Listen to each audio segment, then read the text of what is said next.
So guys, सबसे पहले आप सभी को करना है क्या, इस बैकग्राउंड को डिस्क्रिप्शन बॉक्स से डाउनलोड करना है वीडियो को देखने के बाद, एंड जाना आप सभी को सिंपली ड्रॉ टूल के अंदर। ड्रॉ टूल में जाने के बाद गाइस आप सभी को करना क्या है, ऐड फोटो में जाना है। ऐड फोटो में जाने के बाद गाइस आप सभी को अपने मॉडल का पीएनजी लेना है। ठीक है गाइस, मॉडल का पीएनजी गाइस कैसे बनाते हैं, यानी कि मतलब मॉडल का बैकग्राउंड कैसे रेस करते हैं, उसके ऊपर मैंने प्रॉपर 2 वीडियो बना रखी है, डिस्क्रिप्शन बॉक्स में दोनों की लिंक है, आप सिंपली देख लो जाके एंड बैकग्राउंड को रेस कर लो।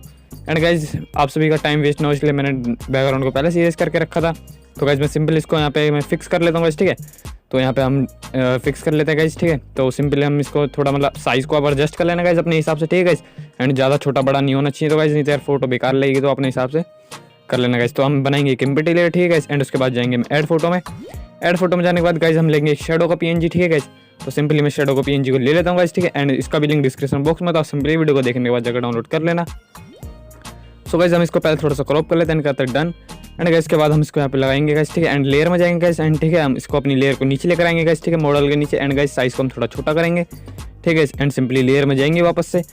ठीक है, टैप करेंगे, लेयर में जाएंगे। एंड गाइज इसकी ओपेसिटी को हम थोड़ा कम करेंगे गाइज। ठीक है, तो अब जाएंगे दोबारा से एक और लेयर बनाएंगे गाइज। ठीक है, एंड उसके बाद क्या करना है गाइज, हम सभी को इम्पोर्ट लेयर बनाने के बाद गाइज हमें ब्रशेस में जाना है गाइज।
अच्छी लगी तो वीडियो को लाइक करो, चैनल को सब्सक्राइब करो। मैं मिलता हूँ आपसे नेक्स्ट वीडियो में, तब तक के लिए बाय बाय।